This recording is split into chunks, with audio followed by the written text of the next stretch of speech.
الحمد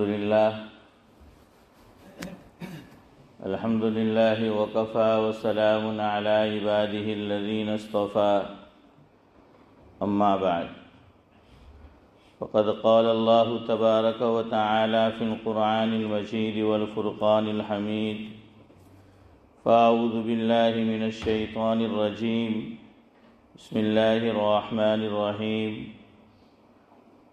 واذكر ربك في نفسك تضرعا وخيفة ودون الجهر من القول بالغدو والآصال. وقد ورد في الحديث عن أبي هريرة رضي الله تعالى عنه قال قال رسول الله صلى الله عليه وسلم إنما جعل الإمام ليؤتم به فلا تختلفوا عليه فإذا كبر فكبروا وإذا ركع فاركعوا وإذا قال سمع الله لمن حمده فقولوا ربنا ولك الحمد وإذا سجد فاسجدوا أو كما قال عليه الصلاة والسلام. رواه البخاري.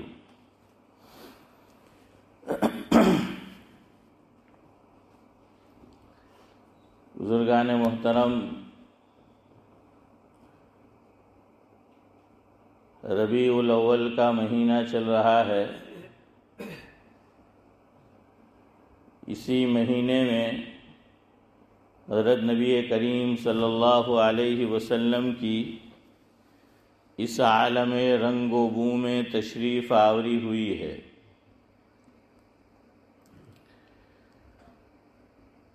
موضوع تو وہی رہے گا جو گزشتہ جمعہ کو تھا، لیکن چونکہ اس مہینے کو خاص نسبت ہے حضرت نبی کریم صلی اللہ علیہ وسلم سے، اس لیے شروع میں کچھ باتیں منظوم آپ کے سامنے پیش کرنی ہے.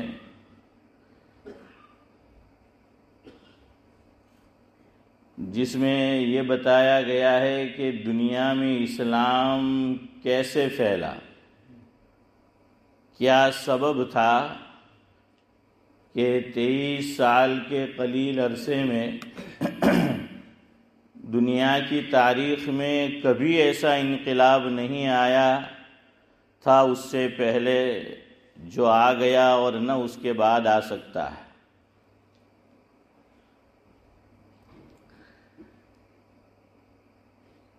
ائمہ اربعہ میں چوتھے نمبر کے امام حضرت امام احمد بن حنبل علیہ الرحمہ ربیع الاول کے مہینے کے تعلق سے فرماتے ہیں کہ لہذا الشہر فی الاسلام فضل، لہذا الشہر فی الاسلام فضل ومنقبة تفوق على الشهور ونور فوق نور فوق نور ربیع فی ربیع فی ربیع. حضرت الامام تو یہ فرماتے ہیں کہ اس مہینے کو چونکہ حضرت نبی کریم صلی اللہ علیہ وسلم سے خصوصی نسبت ہے، یہ باقی 11 مہینوں سے افضل ہے.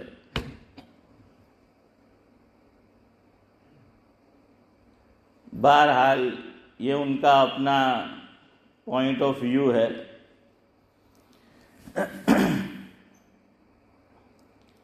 تو ایک نعت سنیں شروع میں.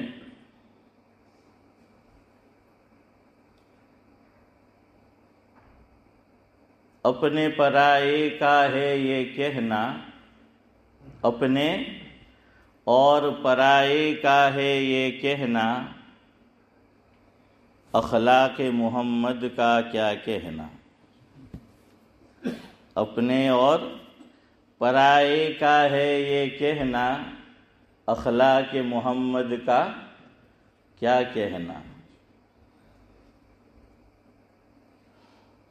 کھا کے پتھر یہ دعا دینا، کھا کے پتھر یہ دعا دینا کہ ان کو بھی ہدایت خدا دینا۔ طائف میں بخاری شریف میں اللہم اغفر لقومی فإنہم لا يعلمون،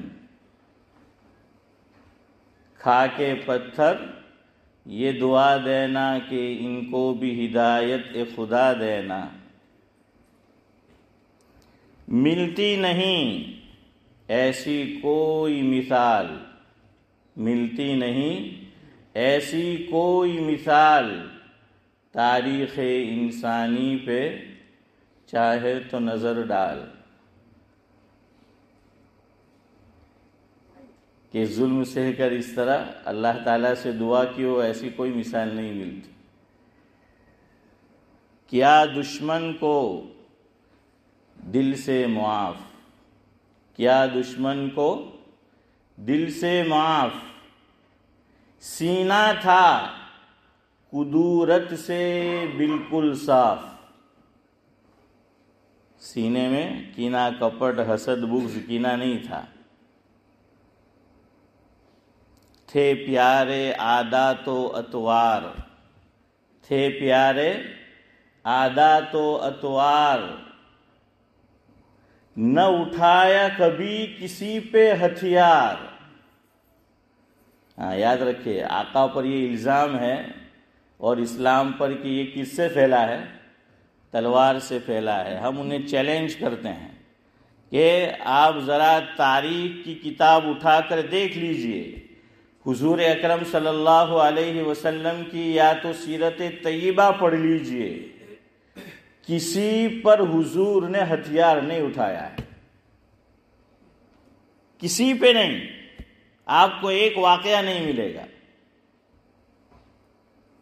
بلکہ ایک شخص نے آپ پر بظاہر قابو پا لیا اور وہ حضور سے پوچھتا ہے من یمنعک منی، کہ تجھے مجھ سے کون بچائے گا؟ تو اللہ کے نبی صلی اللہ علیہ وسلم جواب میں ارشاد فرماتے ہیں اللہ۔ یہ سننا ہوتا ہے کہ اس کے ہاتھ سے تلوار گر جاتی ہے۔ اب حضور اکرم صلی اللہ علیہ وسلم اس سے پوچھتے ہیں کہ تجھے کون بچائے گا؟ تو وہ تو ایمان سے محروم تھا، کہنے لگا کہ تمہارے علاوہ کون بچا سکتا ہے۔ تو اب تو قابو پا لیا تھا، لیکن حضور نے کبھی ہتھیار کسی پہ نہیں اٹھایا۔ اور جتنی بھی جنگیں ہوئے ہیں آپ دیکھ لیجئے، کہتے ہیں کہ تقریباً 269 لوگ یہ مرے ہیں، اور آج کل جنگیں ہوتی ایک جنگ میں دیکھ لیجئے ملک کا ملک تباہ ہو جاتا ہے۔ کیوں؟ حضور کا مقصد جنگ نہیں تھا، تو کسی پہ حضور نے ہتھیار نہیں اٹھایا۔ بانٹا ہے سب میں پیار، آقا نے بانٹا ہے سب میں پیار، نہ کیا کبھی کسی پہ اتیاچار، تھے اخلاق نہایت عالی، تھے اخلاق نہایت عالی، جس نے دل کی دنیا بدل ڈالی۔ اس سے اسلام پھیلا ہے وَإِنَّكَ لَعَلَىٰ خُلُقٍ عَظِيمٍ۔ یہ اخلاق تھے کہ جس نے دل کی دنیا یہ بدل ڈالی ہے۔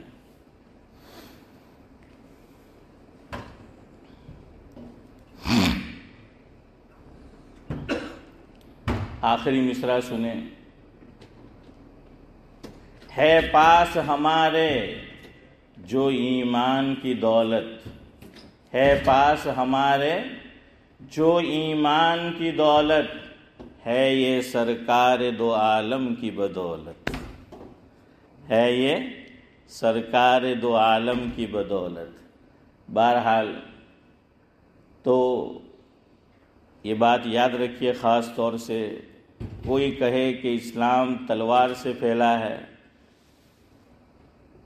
تو اسے جواب یہ دینا ہے کہ تلوار سے نہیں بلکہ اخلاق سے پھیلائے، اخلاق محمدی سے پھیلائے۔ اور آج بھی مجھے اور آپ کو دنیا میں اسلام کو پھیلانا ہے تو مجھے اور آپ کو اخلاق ہی اچھے کرنے پڑیں گے۔ ہماری عبادات تو اپنوں کے درمیان ہوتی ہے اور واسطہ باہر کی دنیا میں غیروں سے پڑتا ہے۔ غیر عبادتیں نہیں دیکھتے بلکہ اخلاق دیکھتے ہیں۔ بہرحال اب جو موضوع چل رہا تھا، اللہ کے نبی صلی اللہ علیہ وسلم نے فرمایا کہ انما جعل الامام لیؤتم بہ، امام نماز میں ہوتا ہی اس لیے ہے کہ اس کی کیا کی جائے؟ پیروی کی جائے۔ فرمایا فلا تختلفوا علیہ، اس کے خلاف نہ کرو۔ فَإِذَا كَبَّرَ فَكَبِّرُوا وَإِذَا رَكَعَ فَارْكَعُوا وَإِذَا قَالَ سَمِعَ اللَّهُ لِمَنْ حَمِدَهُ فَقُولُوا رَبَّنَا وَلَكَ الْحَمْدُ وَإِذَا سَجَدَ فَاسْجُدُوا۔ اس روایت کی روشنی میں علماء نے لکھا ہے کہ نماز کا جو بھی رکن، چاہے وہ قولی ہو یا فعلی ہو، اس میں امام کی پیروی کرنا یہ فرض ہے۔ سب سے پہلے تکبیر سے چلتے ہیں۔ تکبیر ہمیشہ تکبیر تحریمہ، پہلی تکبیر میں اور آپ جو بھی نماز پڑھا رہا ہے ہمارا امام ہے اس کے بعد کہنے کی عادت ڈالیں۔ اگر کسی نمازی نے امام سے پہلے تکبیر تحریمہ کہہ لی، نماز پڑھ کر بھی وہ اللہ کی بارگاہ میں بے نمازی ہے، اس کی ابتدائی صحیح نہیں ہوئی۔ اگر کبھی ایسا ہو جائے کہ امام سے پہلے ہم نے تکبیر کہہ لی تو دوبارہ واپس کہہ لو۔ مثال کے طور پر اللہ اکبر ہم نے کہہ کر کول باندھ لیا، اب امام صاحب نے بعد میں تکبیر تحریمہ کہی ہے تو ہم واپس کیا کریں؟ کول کو توڑ دے اور تکبیر تحریمہ دوبارہ کریں۔ اسی لیے امام کو حکم ہے کہ تکبیرات انتقالیہ اسے تو کھینچنا ہے لیکن تکبیر تحریمہ کو نہیں کھینچنا ہے۔ اللہ اکبر بس اسی طرح کہنا ہے۔ کیوں؟ ورنہ پیچھے بعض مقتدیوں کی نماز خراب ہو سکتی ہے۔ دوسری بات تکبیر تحریمہ کے تعلق سے اتنی آواز سے کہنا ضروری ہے کہ مقتدی خود اپنی آواز سن لے۔ تصور میں کہاں، سوچا دماغ کے اندر نماز نہیں ہوگی۔ یہ صرف ایک تکبیر ہے نماز میں، باقی تو تکبیرات انتقالیہ ہے، وہ مقتدی کہے گا، آہستہ سے کہے گا، لیکن یہ تکبیر اتنی آواز سے کہنا ضروری ہے کہ مقتدی کے خود کے کان میں آواز پہنچ جائے، ورنہ نماز نہیں ہوگی۔ ہاں اگر بہت زیادہ شور ہو کہ جس کی وجہ سے ہمیں آواز نہ سنائی دے تو کوئی حرج نہیں، یا نمازی اللہ نہ کرے گونگا ہو، قوت گویائی سے محروم ہو، یا پھر ان پڑھ ہو، اسے معلوم نہیں ہے، ابھی اسلام قبول کیا ہے اور ابھی سیکھنا باقی ہے اسے، دینی احکام، دینی تعلیم، نماز کا وقت ختم ہونے کو ہے، اب تو نماز تو فرض ہو گئی اس پہ، تو وہ نماز پڑھے گا۔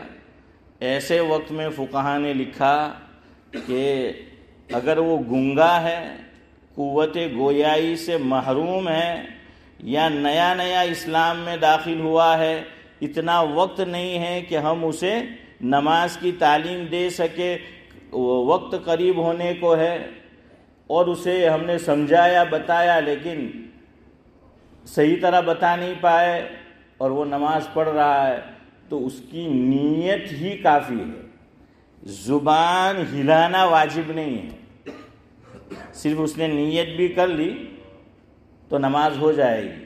لیکن میرے اور آپ کے لیے تکبیر تحریمہ، ہاں یہ بھی یاد رکھیے، زور سے بھی نہیں کہنا ہے مقتدی کو امام کی طرح، وہ بھی وقت رہا آگے بات آئے گی، اتنی زور سے مقتدی کہیں گے کہ خود کی آواز خود کے کان میں پہنچ جائے۔ تیسرا مسئلہ، یہ تکبیر تحریمہ حالت قیام میں کہنی ہے. اگر آدھی تکبیر حالت قیام میں کہی اور آدھی رکوع میں کہی تب بھی نماز نہیں ہوگی. یہ کب ہوتا ہے پتہ ہے؟ امام صاحب رکوع میں ہیں اور ہم مسجد میں داخل ہوئے تو بعض لوگ اس وقت بھاگتے ہوئے آتے ہیں. پہلی بات تو یہ یاد رکھیے کہ حضور نے فرمایا کہ جب مسجد میں آؤ علیکم بالسکینہ، سکون کے ساتھ وقار کے ساتھ، بھاگ کر نہیں آنا ہے. اب آدمی آیا اور وہ یہ چاہتا ہے کہ میری رکعت مس نہ ہو تو بعض مرتبہ آدھی تکبیر وہ کھڑے ہو کر کہتا ہے اور آدھی رکوع میں جا کر کہتا ہے، نماز نہیں ہوئی. پوری کی پوری تکبیر یہ حالت قیام میں کہنی ہے، یاد رکھنا. آخری بات اس تعلق سے، بعض لوگ ایک مسئلے میں غلط فہمی کا شکار ہوتے ہیں، مس انڈرسٹینڈنگ. امام صاحب قعدہ اخیرہ میں ہیں، تشہد بھی پڑھ لیا، درود شریف بھی پڑھ لیا، دعا آفٹر درود بھی پڑھ لیا امام صاحب نے، مقتدی جو تھے انہوں نے بھی پڑھ لیا. اب ایک نیا مقتدی آتا ہے جوائنٹ ہونے کے لیے نماز میں، اور امام صاحب نے کہا اسی وقت کھڑا ہوا وہ اپنی جگہ پر اور اللہ اکبر، تو اسے کہنا ہے جیسا ابھی میں نے بتایا. ابھی وہ اللہ اکبر کہتا اس سے پہلے 2 سلام ہیں نماز میں، اس میں پہلا سلام اس میں امام صاحب نے اتنا جملہ ادا کر لیا، السلام، یعنی سلام کی میم ادا کر لی. اب میم کے بعد کوئی ابتدا کرتا ہے اس کی ابتدا نہیں ہوئی. امام اور مقتدی کا تعلق یہیں تک ہے صحیح معنی میں کہ جو ضروری ہے، جس کا مطلب کہ ابتدا یہیں تک ہو سکتی ہے سلام کی میم تک. لیکن ہم میں سے بہت سے لوگ اس مسئلے میں غلط فہمی کے شکار ہے کہ ہم تو یہ سمجھتے ہیں کہ پہلا پورا سلام کر لیا اور ابھی دوسری جانب کا ابھی کچھ حصہ باقی ہے تبھی جلدی جلدی اللہ اکبر. کیا سمجھتے ہیں کہ بھائی ابھی تو نماز میں میری ابتدا صحیح ہو سکتی ہے، صحیح نہیں ہوگی ابتدا. اب ختم، اب جماعت چلی گئی. جماعت کا ثواب اور جماعت میں شمولیت آخری موقع ہے وہ کہاں تک ہے؟ پہلے سلام کی میم تک. چلے آگے چلیے. اب ہر رکن کو امام کے بعد ادا کرے. امام صاحب رکوع میں جائے اس کے بعد ہم رکوع میں جائے، یا پھر یہ کہ امام کے ساتھ ساتھ یعنی بالکل ساتھ، پہلے نہیں. امام صاحب جب اٹھے رکوع سے اس وقت ہمیں اٹھنا ہے، اور یا اس کے بعد اٹھنا ہے. نیز امام صاحب سجدے میں جائے اس کے بعد ہمیں سجدے میں جانا ہے. اب یہاں ایک خاص بات یاد رکھنی ہے. ابو داؤد شریف میں روایت ہے، حضرت براء بن عازب رضی اللہ تعالی عنہ راوی ہے. وہ یہ فرماتے ہیں کننا نصلی مع النبی صلی اللہ علیہ وسلم وَإِذَا قَالَ سَمِعَ اللَّهُ لِمَنْ حَمِدَ لَمْ يَحْنِ أَحَدٌ مِنَّا ظَهْرَهُ حَتَّى يَضَعَ النَّبِيُّ صلی اللہ علیہ وسلم جبهته علی الارض. کیا فرمایا؟ یہ مسئلہ ہمیں سیکھنے کا اور سمجھنے کا ہے. حضور اکرم صلی اللہ علیہ وسلم اخیری زمانے کی بات کر رہے ہیں. اخیری عمر میں حضور کی ذرا طبیعت ہو گئی تھی اور عمر بھی ہو گئی تھی. تو حضرت براء بن عازب رضی اللہ تعالیٰ عنہ فرماتے ہیں کہ حضور اکرم صلی اللہ علیہ وسلم نماز کی امامت کرا رہے ہوتے، رکوع میں ہوتے حضرت، اور جب سمیع اللہ لمن حمیدہ حضرت فرماتے ہم بھی اس کے بعد کھڑے ہوتے، لیکن سجدے میں ہم نہیں جاتے تھے. کب تک کہ ہم یہ نہ دیکھ لیتے کہ جبہتہ علی الارض، اللہ کے نبی صلی اللہ علیہ وسلم نے اپنی پیشانی مبارک کو زمین پر رکھ دیا، اس کے بعد ہم سجدے میں جاتے تھے. یاد رکھو، یعنی بالکل اطمینان. سمیع اللہ لمن حمیدہ حضرت نے فرمایا ربنا لک الحمد یا ولک الحمد. اس کے بعد تمام مقتدی، تمام صحابہ کرام ابھی سجدے میں نہیں جاتے تھے. حضور سجدے میں جا رہے ہیں، جسم مبارک زمین سے قریب ہو چکا ہے، لیکن صحابہ کرام فرماتے ہیں کہ اب بھی ہم سجدے میں نہیں جاتے تھے. کب تک نہیں جاتے تھے؟ جب تک کہ آقا اپنی پیشانی مبارک کو زمین پر نہ رکھ دیتے تھے. ہم یہ دیکھ لیتے کہ ہاں حضور نے پیشانی مبارک کو زمین سے مس کر دیا، ٹچ کر دیا، لگ چکی ہیں، اب صحابہ کرام سجدے میں جاتے تھے. یہی مسئلہ فقہا لکھتے ہیں ہر دور میں رہے گا. اگر امام، ارے بولو کیسا ہے؟ کچھ تو بولو یار. ہے بڑی عمر کا ہے، عمر رسیدہ ہے، یا معذور ہے، یا بدن کیا ہے؟ موٹا ہے، موٹاپا ہے. اب موٹا آدمی سجدے میں جائے گا، اسے وقت لگے گا. معذور آدمی جائے گا، اس کو وقت لگے گا، تکلیف ہے اس کو. تو یہ مسئلہ آج بھی ہے، لیکن ہم لوگ اس کا خیال نہیں رکھتے، بلکہ معلوم ہی نہیں ہوتا. یہ صحابی رسول صحابہ کا عمل بتا رہا ہے. تو دیکھ لو آپ کا امام کیسا ہے. تو جب تک وہ اپنی پیشانی نہ رکھ دے وہاں تک نہیں کرنا ہے، ورنہ پھر کیا ہوتا ہے پتہ ہے؟ مقتدی پہلے چلا جاتا ہے، امام صاحب بعد میں جاتے ہیں. اب امام صاحب 5 مرتبہ 7 مرتبہ، چلیں عام طور پہ 3 مرتبہ کہتے ہیں، لیکن 5-7 مرتبہ کہنا پڑتا ہے بعض مرتبہ. تو اب امام صاحب نے ابھی پہلے سجدے سے سر نہیں اٹھایا کہ بعض مقتدی یوں اٹھا لیتے سر، کیا لا جو کہ پڑی جریلا ہیں. اور بچپن میں تو ایسا کرتے تھے نا. ہاں ابھی تھوڑی دیر سر رکھا، امام صاحب نے نہیں اٹھایا کہ ہم نے سر اٹھا لیا. تو بعض مقتدی اتنے جلد باز ہوتے ہیں کہ امام کے اللہ اکبر کا انتظار بھی نہیں کرتے اور سر اٹھا لیتے ہیں. حضور نے وعید سنائی، ترمذی شریف کی روایت ہے جو میں آپ کو پیچھے سنا چکا ہوں. اگر کسی نے ایسا کیا کہ امام ابھی سجدے میں ہیں اور مقتدی نے سر اٹھا لیا، حضور نے فرمایا کہ ہو سکتا ہے کہ اللہ تبارک و تعالی اس کا سر گدھے کا بنا دے یا اس کی شکل و صورت گدھے کی بنا دے. اس کی تشریح میں کر چکا ہوں 2 ہفتے پہلے، اس لیے نہیں جاتا اب اس میں، لیکن یہ وعید ہے. اس لیے بھائی کوشش کرو کہ ہر رکن کو ہم کیا کریں؟ امام صاحب کے بعد ادا کریں، یا امام صاحب کے ساتھ ساتھ ادا کریں. پہلے نہیں کرنا ہے. لیکن جس کی طبیعت میں جلد بازی ہے اس کے لیے بہتر یہ ہے کہ وہ امام صاحب جیسے اللہ اکبر پوری تکبیر کہہ لی، تکبیر تحریمہ پھر اللہ اکبر کا ہے، اور اس کے بعد بھی جتنے اذکار ہے وہ امام صاحب پورا کرے، اس کے بعد اس کو وہ انجام دے. اسی میں ہمارے لیے عافیت ہے اور بھلائی ہے.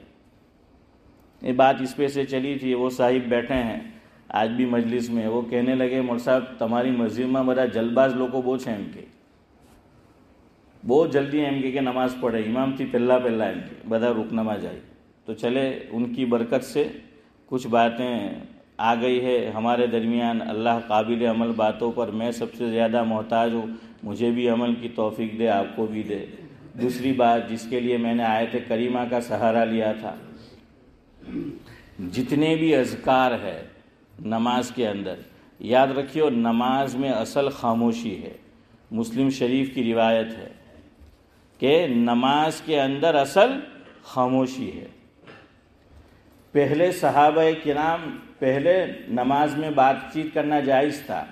کننا نتکلم فی الصلاۃ، صحابہ کرام فرماتے ہیں کہ ہم پہلے نماز میں گفتگو کر لیا کرتے تھے. لیکن جب آیت کریمہ نازل ہوئی وقوموا للہ قانتین فأمرنا بالسکوت ونہینا عن الکلام، فرمایا کہ اس کے بعد سے ہمیں نماز میں خاموش رہنے کو کہہ دیا گیا اور بات چیت سے منع کر دیا گیا. یہاں فقہا لکھتے ہیں کہ نماز میں اصل چیز خاموشی ہے. ہاں جہاں پر نص سے ثابت ہے جہر، وہاں جہر کرنا ہے. ورنہ امام کے لیے بھی یاد رکھیے، امام صاحب بھی رکوع کی تسبیح آہستہ کہیں گے، سجدے کی تسبیح آہستہ کہیں گے. اب بدائع الصنائع میں علامہ کاسانی علیہ الرحمہ نے جلد اول صفحہ 466 پر یہ تحریر فرمایا ہے، جس کا مفہوم یہ ہے کہ امام کو جہر کی ضرورت بعض مواقع میں اس لیے ہے کہ پیچھے مقتدی ہے، ان کو انفارم کرنا ہے، آگاہ کرنا ہے. ورنہ جہاں ضرورت نہیں ہے امام بھی بشمول مقتدی کے آہستہ اس کو انجام دے گا. تو رکوع کی تسبیح، سجدے کی تسبیح، سمیع اللہ لمن حمیدہ امام صاحب زور سے کہیں گے، لیکن ربنا ولک الحمد امام صاحب بھی آہستہ، مقتدی بھی. ہمارے بعض مقتدی بہت زور سے بولتے ہیں. ایک صاحب پہلی صف میں کھڑے ہوتے ہیں بالکل امام کے پیچھے، میں نے بارہا سنا، وہ جب امام صاحب کہیں گے سمیع اللہ لمن حمیدہ، وہ کہتے ہیں ربنا ولک الحمد حمدا کثیرا طیبا مبارکا فی. یہ زور سے جو ہے وہ کہا جاتا ہے، یہ سنت کے خلاف. یاد رکھیے، بڑی ذمہ داری سے کہہ رہا ہوں آپ کو، امام کو بھی آہستہ کہنا ہے، مقتدی کو بھی آہستہ کہنا ہے. اور یہ بھی یاد رکھیے، کوئی اگر اس کو نہیں کہتا حمدن کثیرن طیبن مبارکن فی، وہ خلاف سنت نہیں ہے. شیخ الہند رحمۃ اللہ علیہ کا تو مزاج یہ تھا.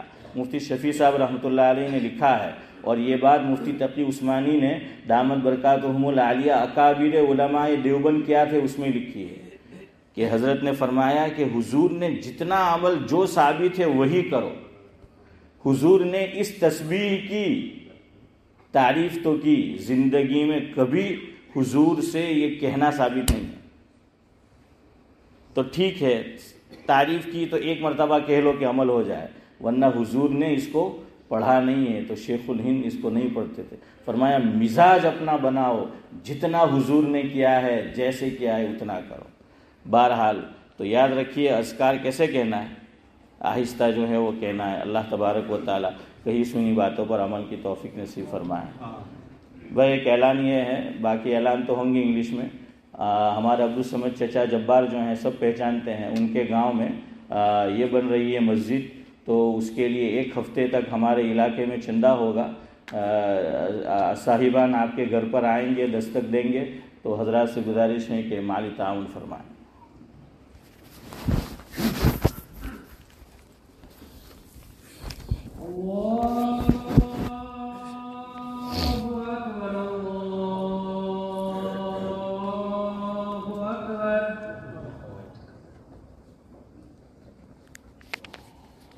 Allah